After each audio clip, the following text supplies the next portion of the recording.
So we're gonna start with the Chardonnay. I'm gonna give you guys, kind of walk you through how I, what we call run the grid in the Somm community of blind tasting. So all the things that I'm looking at for each wine, so we can get a feel of that before we really dive into the reds. We will do the reds in a side-by-side.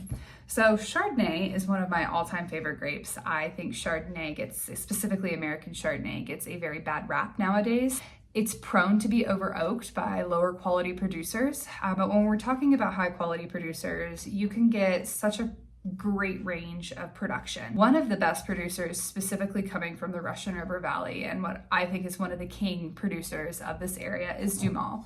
So DuMOL is our beautiful Chardonnay. They have done a lot of research internally to figure out what their specific clones of Chardonnay, what soil they do best in, and also what conditions they need in the winery and in the vineyard as well. So I really love this producer. This is one of those producers that when I see it, I buy it. I know I'm always gonna have a good glass of wine if they're creating it. They're known for using French oak, which is puts off a softer oak flavor on the wine compared to American oak, which is gonna be a little heavier.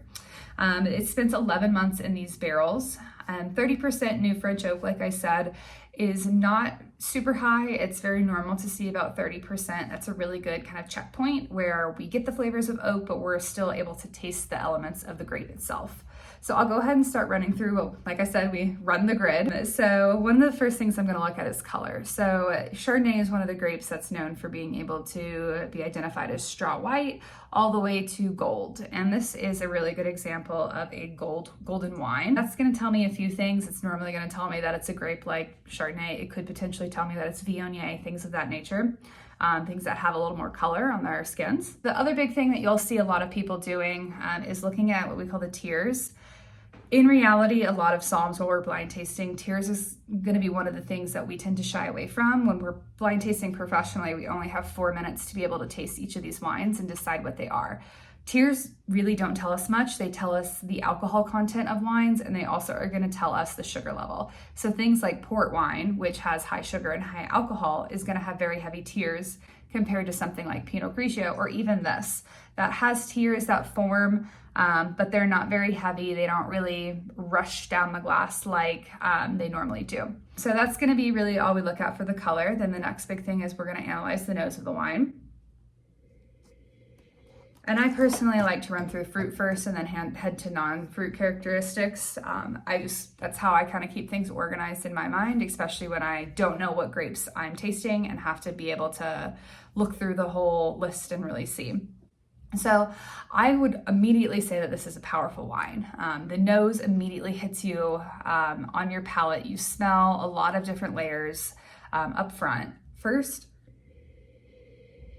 on the nose is a lot of that green apple, a lot of pear, a lot of stone fruit. So I get a lot of apricot in this wine.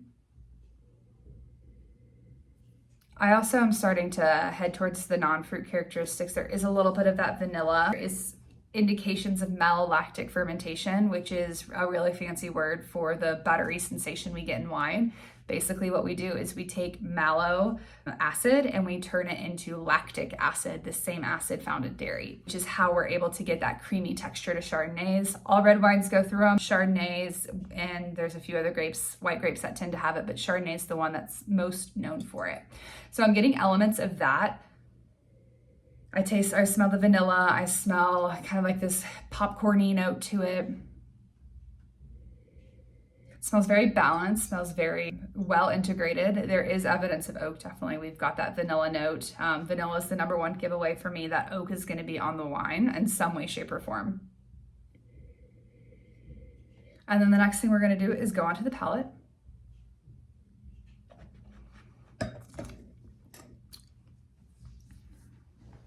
Ooh, that's a very tasty wine.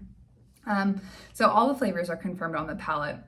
But the thing that stands out the most is I can tell that this wine definitely has had a good chunk of malolactic fermentation on it. That is because I am getting a buttery texture on my palate itself. I'm also getting a really strong acidity behind it.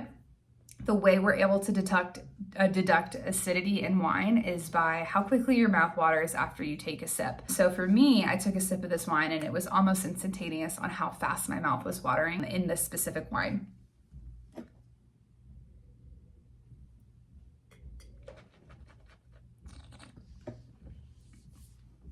Yep, delicious, delicious wine. Acidity is very bright. It really takes the oak notes to it and kind of evens it out. So we have strong acidity, but we do have a round palate here.